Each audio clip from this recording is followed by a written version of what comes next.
सलाम हिंदुस्तान दोस्तों, आज जानिए कि रिफ़ाह आम किसे कहते हैं। सबसे पहले ये जान लीजिए कि इसको रिफ़ाह आम्मा भी कहते हैं। रिफ़ाह आम्मा दरअसल आम्मा है, रिफ़ाह आम या रिफ़ाह आम्मा, लेकिन इस तरह से न बोलकर हम लोग सिंपली उर्दू में रिफ़ाह आम या रिफ़ाह आम्मा कहते हैं।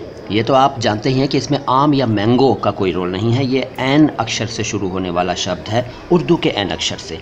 तो रिफ़ाह आम या रिफ़ाह आम्मा, इसमें रिफ़ाह का अर्थ क्या है? रिफ़ाह का अर्थ है परोपकार, भलाई, जनता के कल्याण के लिए किए जाने वाले काम, वो काम जिनसे लोगों को फ़ायदा पहुँचे, राहत मिले, उनका भला हो, खुशहाली आए लोगों में, उनको सुख मिले, उसे कहते हैं रिफ़ाह। और रिफ़ाह आम्मा या रिफ़ाह आम का क्या मतलब है? इसका मतलब भी वही है, यानी जन कल्याण के काम, यानी पब्लिक की भलाई के लिए किए जाने वाले काम, जनरल वेलफेयर के लिए किए जाने वाले काम, जनहित में किए जाने वाले काम, लोक हित में किए जाने वाले काम, आम लोगों के कल्याण, आम लोगों की भलाई, आम लोगों की बहबूद के लिए किए जाने वाले काम रिफ़ाह आम या रिफ़ाह आम्मा कहलाते हैं।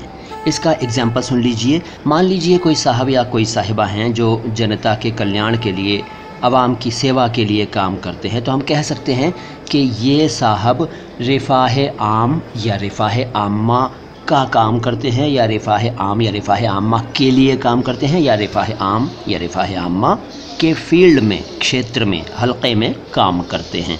देखिए, मैंने आपको कई एग्जाम्पल्स एक साथ बता दिए। अब आप ये बताइए कि ये वीडियो आपको कैसा लगा। अच्छा लगा है तो लाइक कर लीजिए, अच्छा नहीं लगा है तो डिसलाइक ज़रूर कीजिए। चैनल को सब्सक्राइब नहीं किया है तो सब्सक्राइब कर लीजिए। नाम मेरा मोइन शम्सी है, ये तो आप जानते ही हैं। हमारे लगभग 3000 बल्कि उससे भी ज़्यादा, अगर आप हमारे सभी चैनलों की बात करें तो वीडियोज़ हो चुके हैं। और माय हिंदी माय उर्दू पर 2100 के आसपास वीडियोस हो चुके हैं। हमारे वीडियोस देखते रहिए, दूसरों को भी दिखाते रहिए। हमारा ये चैनल उर्दू और हिंदी दोनों भाषाओं के शब्दों के शुद्ध उच्चारण को समर्पित है। सलाम हिंदुस्तान।